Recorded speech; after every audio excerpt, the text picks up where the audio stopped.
Selamat pagi dan salam sejahtera saya ucapkan kepada semua dan juga kepada penyelia akademik saya, iaitu Cik Jennifer Suma.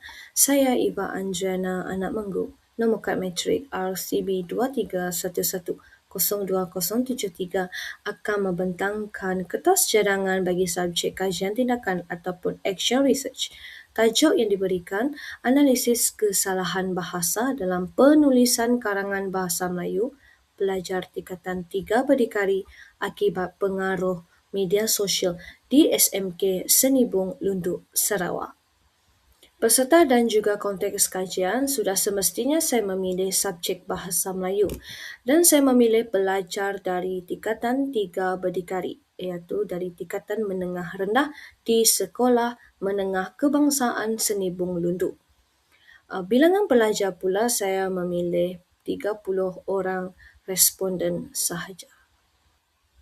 Pada era globalisasi ini, pelajar sekolah menengah sudah pun mempunyai media sosial dari segi TikTok, WhatsApp, Instagram, Facebook, Discord atau yang lain-lain. Disebabkan mereka mempunyai media sosial dari zaman awal kanak-kanak lagi, maka mereka terbiasa untuk menggunakan bahasa yang tidak formal kerana pengaruh media sosial. Disebabkan mereka menggunakan bahasa yang tidak formal, sudah terbiasa, maka penulisan tersebut, bahasa tidak formal tersebut dibawa kepada penulisan karangan mereka yang lemah. Selain daripada itu, penggunaan bahasa asing juga dikenal pasti dalam kalangan pelajar di 3 berdikari SMK Senibong Lundu, Sarawak. Fokus kajian yang saya akan kaji adalah ayat yang tergantung, struktur ayat yang lemah, kesalahan ejaan tata bahasa, struktur ayat dan juga bahasa asing, seperti bahasa Indonesia.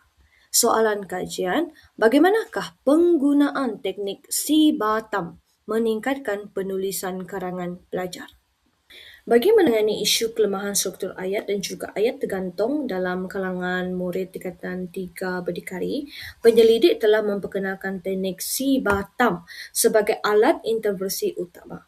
Pada peringkat awal daripada 4 peringkat, murid-murid diberikan pendedahan secara eksplisit melalui sesi penerangan yang mendalam mengenai komponen akronim seperti C untuk siapa, BA bar untuk buat apa, T untuk tempat, TA untuk tujuan ataupun tanda. Selepas itu M membawa maksud kepada masa ataupun mengapa.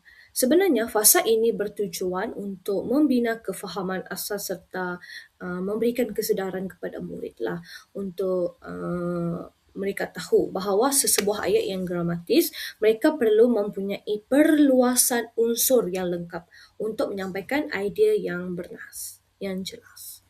Okey, selepas itu proses pengajaran dimulakan dengan latihan pembinaan ayat terpimpin.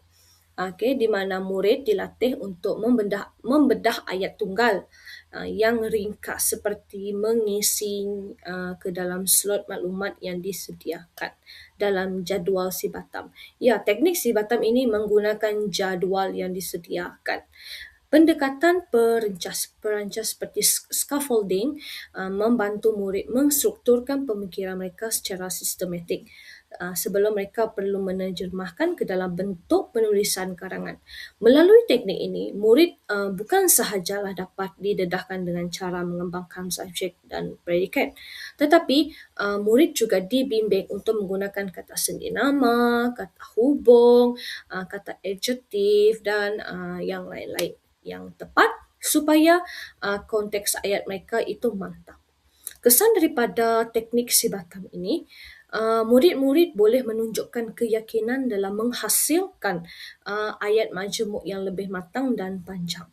Okay, sekaligus dapat mengurangkan ralat bahasa yang sering kali berlaku dalam penulisan akibat pengaruh dialek tempatan ataupun kecuaian struktur sintaksis. Untuk pengetahuan Cik Jennifer Suma, pelajar saya memang kebanyakan dari pelajar yang berbangsa Bidayuh kerana percakapan dialek tempatan mereka pun boleh mempengaruhi kepada penulisan karangan mereka juga. Impak daripada intervensi tersebut hasilnya dapat dilihat di mana pelajar dapat menunjukkan peningkatan dalam penulisan mereka, di mana ayat mereka akan menjadi lebih lengkap, kesalahan mereka dari segi tata bahasa, struktur ayat, ejaan, tanda baca mereka pun berkurangan, dan mereka akan lebih yakin dalam menulis karangan bahasa Melayu mereka.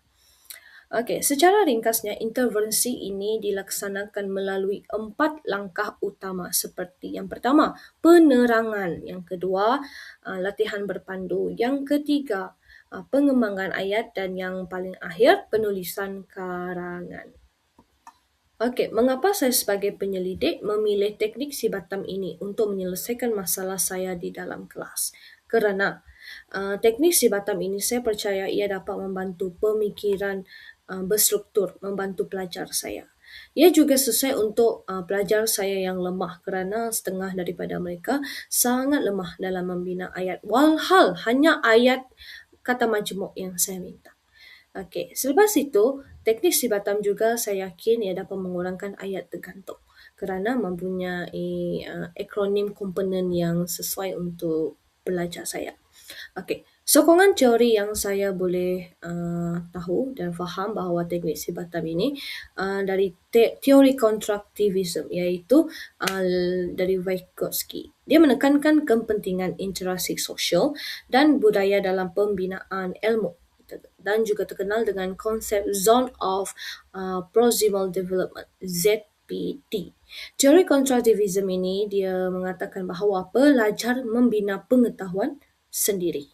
Scaffolding pula dapat membantu pelajar secara berperingkat. Okey, macam seperti Jean by Jean, dia menekankan bahawa individu membina pengetahuan melalui dua proses, iaitu proses asimilasi dan juga akomodasi. Sama seperti Jérôme Brunner, dia mengatakan bahawa pelajar membina pengetahuan melalui penerokaan aktif. Okey, bagi kaedah pengumpulan data pula, saya memilih kaedah kualitatif di mana saya memilih soal selidik dan juga analisis dokumen, iaitu karangan. Dalam bahagian soal selidik, saya akan mengenal pasti di manakah, sejauh manakah tahap penggunaan media sosial pelajar terhadap pengaruh media sosial. Justifikasi untuk soal selidik, saya mendapatkan data perspektif dan juga tingkah laku pelajar. Seterusnya, dalam analisis dokumen karangan, saya boleh menganalisis kesalahan ejaan, kesalahan tata bahasa, kesalahan struktur ayat. Malah saya boleh boleh tahu bahawa bahasa asing digunakan dalam penulisan karangan saya. Dekat sini, di bahagian ini, saya dapat bukti yang sebenar kesalahan bahasa mereka. Bagi pertimbangan etika pula, sebelum saya mengeluarkan saya punya kajian tindakan, saya akan berbincang dengan pengetua dan pihak sekolah terlebih dahulu. Selepas mereka mengetahui dan memberi persetujuan kepada saya untuk saya melakukan kajian tindakan saya di kelas yang telah dikatakan saya akan meminta persetujuan ibu bapa, dan saya akan memberitahu bahawa kerahsiaan identiti pelajar. Saya akan menggunakan kod-kod yang tertentu, akan menukarkan dan tidak menggunakan nama sebenar pelajar. Data yang diperolehi saya akan saya gunakan untuk tujuan akademik sahaja, bukan untuk tujuan lain. Sudah semestinya saya punya kajian tindakan tidak akan mengganggu PDP, iaitu pengajaran dan pembelajaran. Bagi garis masa kajian, saya memilih 4 minggu sahaja, di mana minggu pertama saya mengumpulkan data awal seperti borang soal selidik pelajar dan juga penulisan karangan pelajar. Pada minggu yang kedua, saya melaksanakan intervensi, iaitu teknik si Batam. Minggu ketiga pula sambungan kepada intervensi minggu kedua dan juga latihan saya berikan kepada pelajar. Dan minggu terakhir, iaitu minggu keempat, saya mengumpulkan data akhir dan saya menganalisiskannya kepada laporan akhir saya.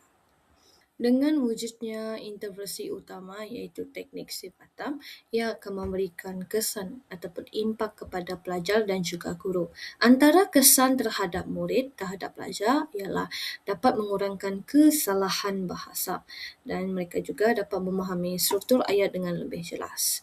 Sekaligus mereka dapat menghasilkan penulisan yang lebih gramatis dan juga matang.